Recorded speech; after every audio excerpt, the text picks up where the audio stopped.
المؤلف رحمه الله تعالى ونفعنا بعلومه في الدارين آمين.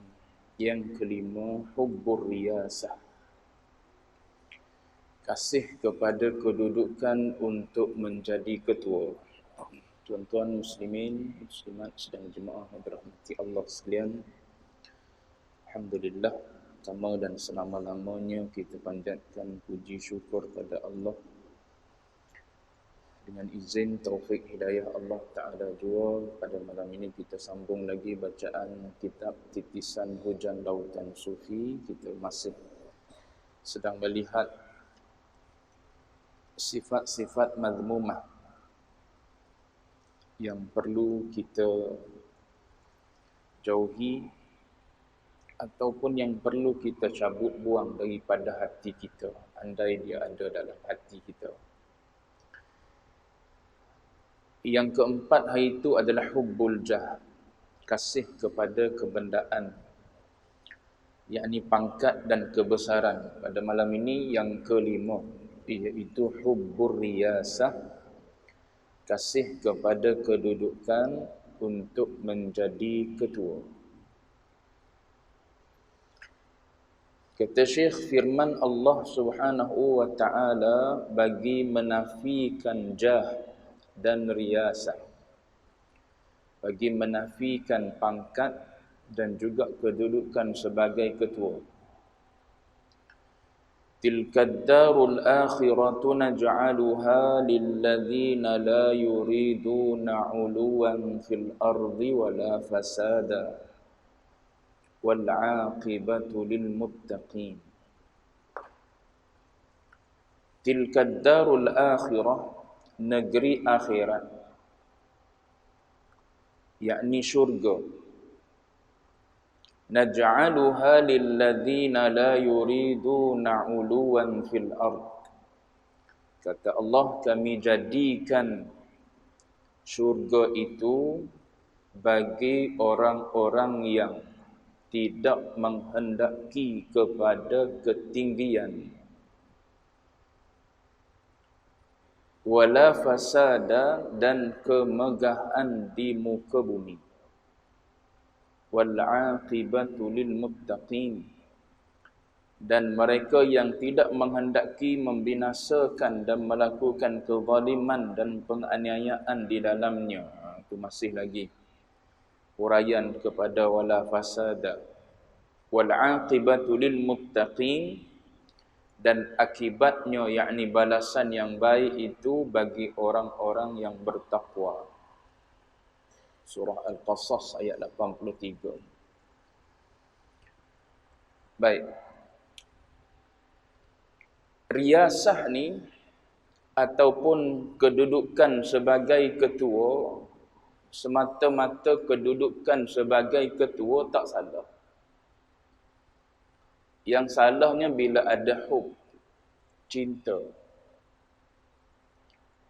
Riyasah ni ataupun kedudukan sebagai ketua ni, dia boleh jadi jalan kepada kebaikan. Bila kita orang yang jadi ketua tahu bagaimana nak bawa orang bawah kita menuju pada Allah, buat taat pada Allah. Tuan-tuan bayang kita sebagai ketua keluarga, tak payah pergi jauh. Kita sebagai ketua keluarga, mula-mula kita seorang diri, bawa diri masing-masing. Tapi takdir Allah Ta'ala, kita bertemu dengan seorang perempuan jadi suri rumah, suri hati kita. Maka dah ada seorang rakyat di bawah kita. Bayang kalau seorang tu kita pimpin, kita bimbing dia, sehingga daripada dia tak kenal Tuhan, tak kenal ibadat, tak ke itu jalan kita kutip pahala? Jalan kutip pahala. Bayangkan kalau selepas daripada itulah pula 3, 4, 5 orang, 10 orang pula lahir di bawah tu, anak-anak kita. 10 tu jadi manusia, jadi hamba Allah Ta'ala semua. Takkah itu jalan kebajikan kita? Kita yang perkenalkan pada dia setiap patah kalimah ayat Quran, Kita yang perkenalkan pada dia ibadat, kitalah guru pertama dia, mengajar dia bagaimana nak solat, bagaimana nak puasa. Kita yang mengajar, kita sebagai ketua dalam rumah tu. Takkah itu jalan untuk dapat pahala dan ganjaran besar di sisi Allah Ta'ala? Ya.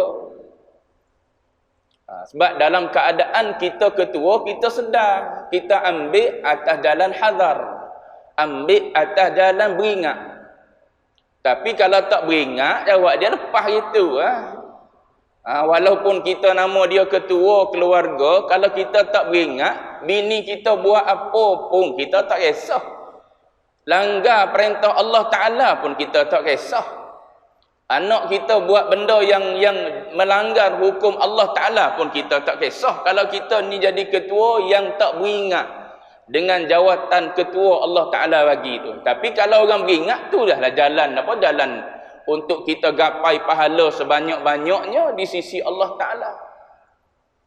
Jadi orang yang ada hub ni, hub Nabi sebut dalam satu hadis, Nabi kata, hubbuka syai', kasih kamu pada sesuatu akan menyebabkan yu'mi wa yusim, akan menyebabkan kamu jadi orang yang seolah-olah buta dan pekak. Kita tengok orang yang minat ataupun suka. Minat ni cinta kasih. Kecenderungan hati. Hub ni mailul qalb, kecenderungan hati. Jatuh minat pada sesuatu. Tengok orang minat apa? Minat motor. Oh, buah bak motor. Orang minat bola, buah bak bola. Orang minat politik, buah bak politik. Tak buat dah bak lain musim ni. Tambah-tambah musim ni pula. Siapa calon tepat kita? Contoh ni tuan-tuan. Contoh. Tuan-tuan tengok celek lain macam. Contoh. Musim ni sebab dia minat bidang politik, nak macam mana? Itu kata kecenderungan hati menyebabkan seseorang itu yu'mi wa yusim. Nabi kata, dia akan jadi buta dan pekak. Buta dan pekak maknanya apa? Kalau dia salah sekalipun, dia tak makan teguran dah. Itu dia jadi gitu. Bila dia jatuh pada cinta. Serupa apa? Serupa saya sebut contoh semalam, serupa budak-budak lah. Umur berapa? 17. Umur 17, minat sebaya dengan dia, umur 17 juga, sama-sama nak SPM, CJ pun tak ada lagi. Tapi gak duk minat macam nak menikah esok lusa. Faham ke tuan-tuan bahasa saya? Faham sikit-sikit dia. Ustaz Azhar itu lagi pekak. Bahasa Terengganu dia, saya bahasa Kelantan sikit-sikit. Umur sama-sama 17, bukan nak menikah lagi pun, bukan nak kahwin lagi. Tapi mak ayah nasihat tak dengar.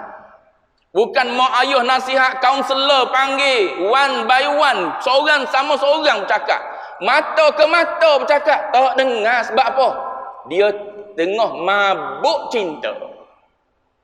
Beritahulah, fokuslah pada SPM dulu. Orang agama pula bagi tahu, jodoh pertemuan ni kan Tuhan tentu dah. Dia tak ke mana. Kau berpisah dengan dia, seorang kutub utara, seorang kutub selatan, akan bertemu juga. Sebab Tuhan dah tentu dah ketika dalam rahim lagi. Tak dengar. Sebab apa? Yu'mi wa yusim. Ni orang cinta pada pangkat gitu.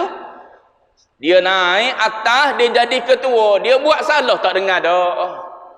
Dia sanggup buat apa saja untuk dia dapat jawatan. Oi, nama aku tak tercalon.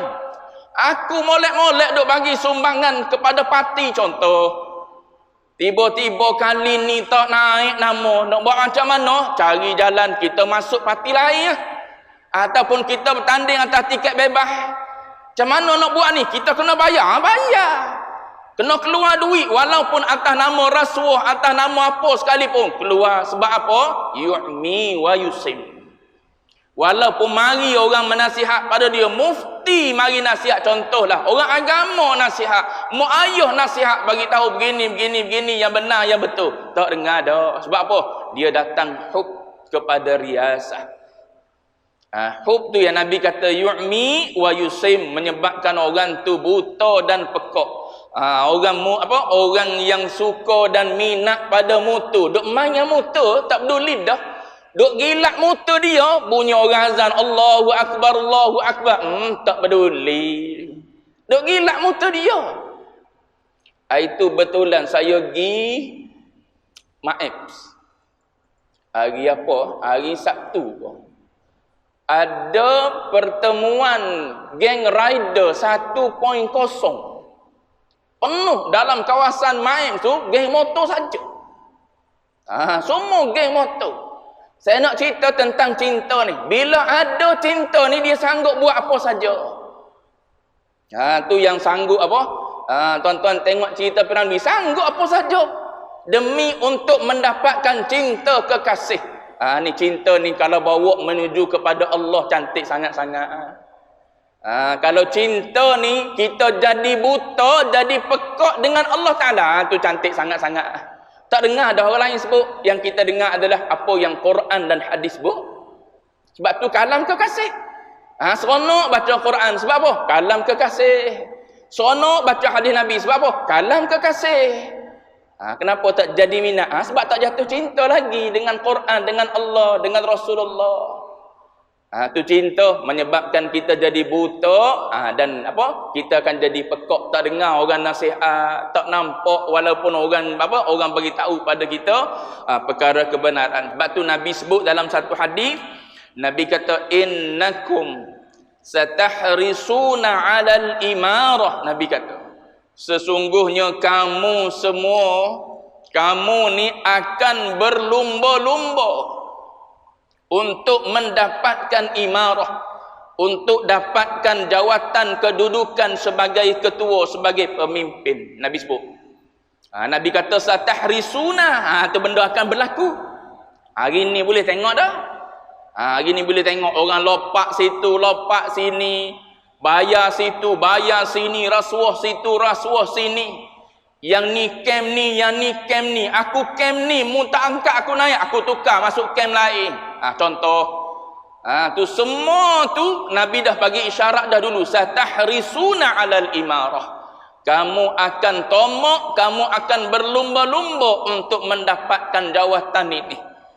Maka kata Nabi, wasatakunu nadamah yaumal qiyamah. Semua tu Nabi kata adalah penyesalan di hari akhirat. Itu hakikat kalau tahu. Hakikat kalau tahu. Tak payah pergi jauh. Hakikat kalau kita tahu tugas suami. Penyesalan. Menyesal aku kahwin. Boleh seorang pun aku tak bimbing. Itu macam saya pernah sebut kisah apa? Kisah Sayyidina Umar bin Khattab ketika dia jadi khalifah. Seorang bapa datang mengadu kepada Umar, kepada Sayyidina Umar. Dia kata anak aku derhaka padaku, tak dengar kata. Maka Umar dengan kebijaksanaan yang ada pada dia, dengan kuasa yang ada pada dia, dipanggil anak si fulan tersebut, mari jumpa dengan aku. Maka dia ceritalah apa yang ayah budak tersebut bagi tahu. Maka kata budak tu, dia kata apa? Bukankah seorang ayah ni ada tanggungjawab pada anak? Maka jawab Umar, ya, seorang ayah memang ada tanggungjawab pada anak dia. Lalu Umar bilang tanggungjawab dia apa? Maka anak ni kata, ayah aku, dia tak memilih ibuku daripada orang yang baik-baik. Dia pilih orang-orang jalanan je. Mana yang dia bertemu, dia tersepak, dia tengok cantik dari licin, dia sapu. Lepas tu bila dah aku lahir, dia bubuh nama, ikut suka dia je bubuh nama. Kalau tak silap dalam hadis tu, dalam cerita tu sebut khunfusa nama dia. Sejenis haiwan. Apa nama tu? Kemudian yang ketiga, ayah aku tak pernah ajar aku Quran kalamullah. Maka Umar pun panggil balik ayah kepada budak tu. Kata Umar kata, aqaqta waladaka qabla an ya'uqqaka wa asa'ta ilaihi qabla an asa'a ilaika. Sebenarnya yang tak buat mula derhaka bukan anak engkau pada engkau. Sebenarnya engkau yang mula-mula buat derhaka pada dia. Sebab apa? Mu tak pernah ajar anakmu kalamullah. tak pernah ajar Quran, tak pernah ajar agama. Ni yang Nabi kata wasatakunu nadamah yaumal qiyamah. Menyesallah di akhirat. Molek-molek saya pernah sebut, Baba Zik pernah sebut. Waktu kita tak kahwin, kita punya buku seorang-seorang. Kita sendirilah. Sebab apa? Sebab kita seorang diri, tak ada tanggungjawab apa-apa. Susuratan amal kita. Bila kita dah kahwin, hari pertama kahwin, maka ibaratnya buka buku baru. Buku baru tu cerita kita dengan pasangan kita. Ni contoh Baba Zib bagi. Maka dia kata yang pertama yang ditulis oleh malaikat hari pertama kita kahwin ialah dosa besar bersanding, dia kata. Tayang bini dengan baju ketatnya, dengan make upnya untuk ditatap oleh semua orang yang hadir. Lepas tu tak berasa dosa. Bila nak taubat tu, dia kata. Macam mana nak berkat rumah tangga dengan dosa besar mula-mula sekali buat. Tu saya ulang yang Baba Zik sebut ya. Tu buka suratan amal, kita mulakan hidup kita. Kita ketua, dia jadi dia jadi rakyat kita. Mula dengan dosa. Apa tak sedar itu adalah dosa. Hari ni sedar taubat. Aku dulu mula-mula kahwin dulu tayang bini, tunjuk pada orang pakai baju apa dipanggil tu, baju pengantin tu yang ketat, pinggul nampak sebiji-sebiji, dada nampak sebiji-sebiji, bawa bini berjalan pergi bertemu orang ni. Lebih dahsyat lagi kepala tak tutup, lebih dahsyat lagi ada yang bersalam dengan ajnabi. Kita belaka tu. Kalau kita bagi pandangan boleh aja, tak ada salah pun. Tapi tak nak juga kita. Kita ajar. Tu buka surah amal, mula-mula sekali malaikat catat dosa. Bila nak bertaubat kalau kita tak sedar tu dosa. Sedar umur 60 dah, masih baik. Sedar umur 60. Sebab pergi ngaji ada ustaz cerita, baru tahu dosa rupanya. Taubat sempat lagi. Dah kalau tak sedar siapa akan mati? Tak taubat daripada dosa tu. Mula duk pergi cari ustaz tu, ustaz ni. Kenapa lah anak saya jadi orang yang tak dengar kata ni? Anak saya orang degil ni, tak berjaya ni. Tu dosa mula-mula dulu tu. Tak taubat lagi boleh jadi asbab mungkin. Tu saya ulang ayat yang disebut oleh Baba Zik dalam satu kuliah. Cuma nak sebutnya ialah kedudukan seseorang tu kalau dia ambil atas jalan hazar, maka dia beringat atas jalan beringat apa yang diberi oleh Allah Ta'ala pada kita, maka kita duduk atas landasan yang ditetapkan oleh Allah dan Rasul. Itu tak ada masalah. Tapi bila mari cinta kepada kedudukan sebagai ketua, dia boleh siapa taat. Kita buta, kita tak nampak dah, kita tak nak dengar dah apa orang sebut. Yang penting kita boleh jadi ketua, kita boleh naik, kita boleh memimpin. Maka keadaan ini Nabi sebut dah dalam hadis, itu adalah satu penyesalan di hari akhirat nanti. Nabi sambung hadis, Nabi kata fa ni'mal murdi'ah wa bi'sat al-fatimah. Nabi kata alangkah baiknya orang yang murdi'ah. Murdi'ah ni Nabi bagi gambaran seperti orang yang menyusu. Wa bi'sat Fatimah, dan alangkah buruknya orang yang memutuskan susu. Apa maksud dia? Orang yang mula-mula, orang yang menyusu ni maknanya orang yang mula-mula menerima jawatan tersebut, pada masa tu sebenarnya dia ada peluang untuk buat kebaikan.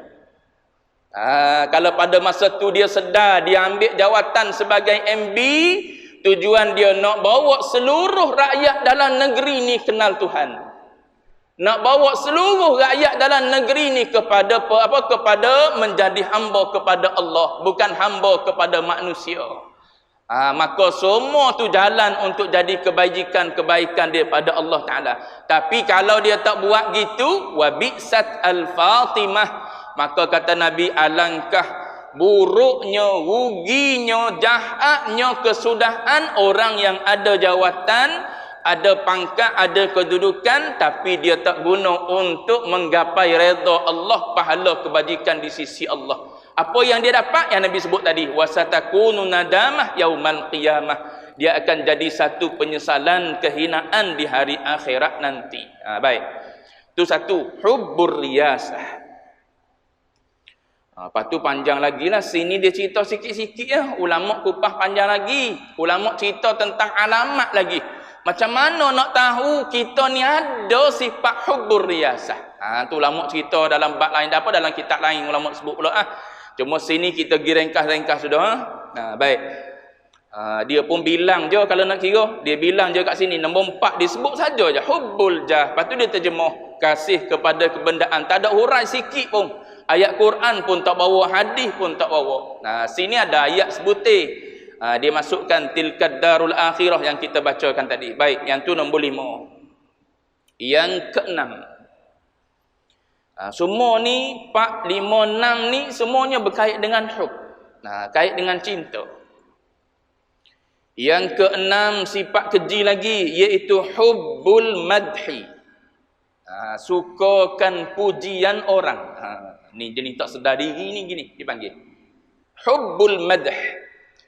Kasih sukakan pujian orang. Dia bawa mari satu ayat, Allah Subhanahu wa taala menegah perbuatan tersebut, perbuatan suka orang puji. Sebagaimana firman Allah, fala tuzakku anfusakum. Maka janganlah kalian memuji diri kalian. Jangan memuji diri kalian sendiri. Baik. Dalam kitab Hilyatul Awliya ada satu perkataan yang disebut oleh Ibrahim bin Adham. Masyhurlah Ibrahim bin Adham ni wali min auliya'illahi salihin.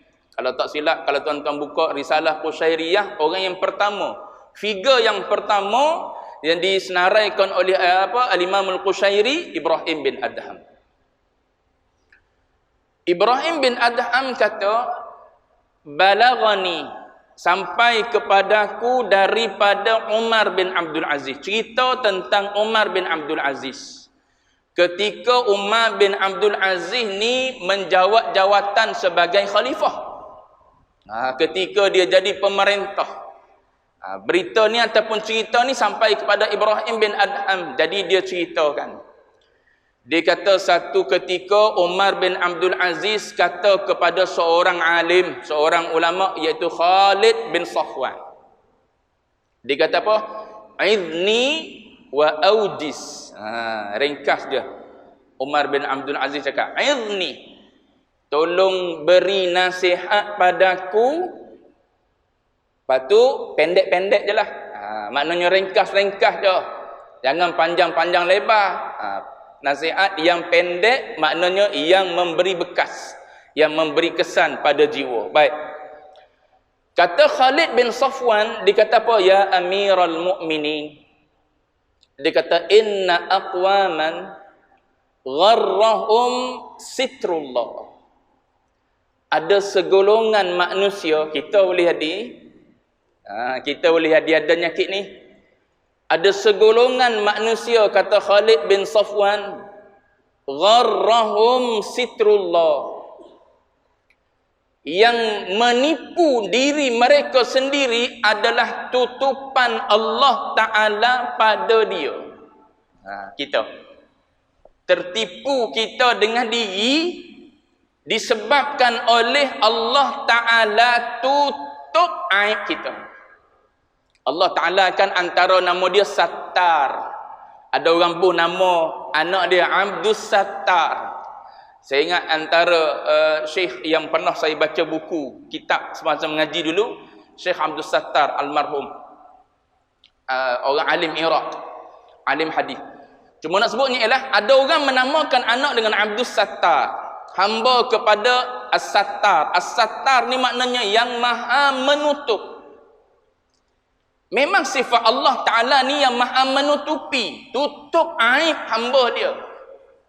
Maka kita salah seorang daripada hamba Allah yang Allah Ta'ala tutup aib.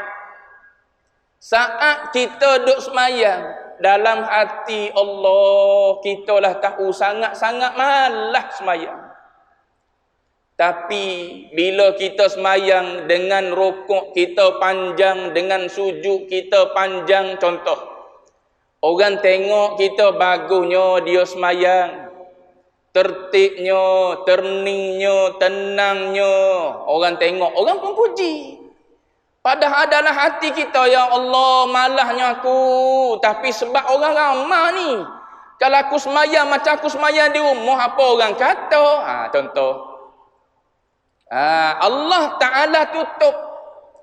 Kalau tak gitu pun, kita duduk di depan orang tak serupa dengan kita duduk waktu seorang diri. Waktu seorang diri, telefon tak lepas di tangan. Duk tengok Facebook, TikTok, ID apa. Tak tengok. Belek dan belek, belek dan belek. Mari masjid, duk depan rak Quran juga baca Quran. Orang tengok rajinnya dia ni baca Quran. Kita kenal diri kita, orang rajin ke orang malah. Tapi orang puji kita.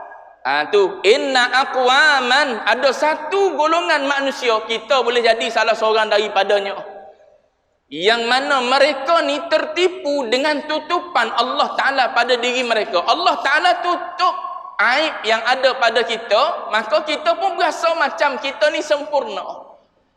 Ginilah tuan-tuan muda, kita boleh duduk dengan bini sebelah-sebelah di rumah, atas sofa, di bilik, atas katil sekali dengan dia, sebab dia tak tahu dalam hati kita ada nama siapa lagi. Kalau dia tahu, ada nama janda dah. Oh, jawab dia, tak boleh duduk sekatil, tak boleh duduk satu sofa lah, jawab dia. Ceras sebanyak bintang di langit dia tu. Sebab apa? Nama janda duk keluar dahi. Nama janda tertulis di dada. Tapi sebab Allah Ta'ala tutup. Walaupun kita tak berapa nak ada dah cinta pada bini kita. Sebab apa? Makin lama makin tua, makin lama makin tua. Ada seorang datuk. Ada seorang datuk. Ni cerita ni saya ambil daripada Ustaz Hazri Al-Bindani. Dia cerita. Ada seorang datuk jumpa dengan dia. Dia cerita dalam majlis bacaan kitab 6 aspek mengenal Nabi. Seorang datuk ni mari jumpa dengan dia. Dia kata, Ustaz, saya ni tengok bini saya. Dia kata, makin lama, makin tak lawa, makin tak cantik. Soalan tu sebenarnya, kalau boleh, nak suruh Ustaz pakat sokong lah. Buka satu lagi. Rupa-rupanya bukan mazhab Ustaz Hazri Al-Bindani. Mazhab dia, selagi mana ada Khadijah, maka tak akan kahwin lain. Tu mazhab dia disebut itu. Cuma dia kata, datuk, waktu datuk sebelum kahwin dulu, bini datuk ni comel lawa tau. Oh, dia kata dulu comel lawa, dia kata. Sekarang ni tak cantik. Dulu dia duduk dengan mak ayah dia cantik. Sekarang dia duduk dengan datuk tak cantik. Maknanya datuk yang menyebabkan dia tak cantik. Kalau datuk nak suruh dia cantik, datuk kena bayar, bagi pada dia duit, biar dia pergi spa, biar dia pergi salon, biar dia pergi buat badan dia, body dia dan sebagainya. Dia akan kekal cantik sebagaimana dia duduk dengan mak dia. Sekarang ni dia jadi tak cantik sebab dia duduk dengan datuk, datuk guna dia, suruh dia buat itu, buat ini dan sebagainya. Lama-lama jadi tong drum lah dia. Rupa-rupanya tak jadi sokongan rupanya. Ingat boleh sokongan daripada Ustaz Azri, boleh kahwin seorang lagi? Tak. Tu nak sebut cerita. Contoh, ada orang yang aib dia ada, tapi sebab Allah Ta'ala tutup, maka dia tak sedar. InsyaAllah dia. Sikit lagi, seminit. Mana tadi kalam Ibrahim bin Adham. Baik, kemudian dia kata, wa fitnatuhum, kata Ibrahim bin Adham. Apa kata Khalid bin Safwan kepada Umar bin Abdul Aziz? Wa fitnatuhum, fitnah mereka, ujian pada mereka ni, golongan ini tertipu dengan tutupan Allah Ta'ala. Ujian merekanya ialah husnus sana, suka kepada puji. Dah orang tak nampak aib kita, orang puji. Orang tengok ustaz, alim ustaz ni, padahal dia paling jahil kali. Padahal nak mari ni apa skerit dah ni, apa contoh ada boleh jadi budak ustaz gitu. Apa skerit dulu, mari duduk tegak, kira nak keluarkan skerit lah. nak keluarkan skrip. Tuan-tuan jangan tanya, saya tak boleh jawab sebab apa? Sebab saya hafal skrip je, contoh. Tapi tak bagi tahu, Allah Ta'ala tutup aib. Tapi kita tahu diri kita sebenarnya bukan alim, sangat-sangat jahil. Tapi ujian pada mereka sangat-sangat suka kepada apa? Kepada puji-pujian. Tu ujian pada mereka. Maka kata Khalid bin Safwan lagi kepada apa? Kepada Umar bin Abdul Aziz. Dia kata fala yaghlibanna jahlu ghairika bika ilmaka bi nafsik. Isyad dah. Sambung akan datang. Nak dengar lagi mari pula iklan gitu. Ni perkataan yang disebut oleh Ibrahim bin Adham. Panjang sedikit panjanglah akan datang insya-Allah kita sambung lagi masih dalam Hubbul Madah. Wallahu a'lam.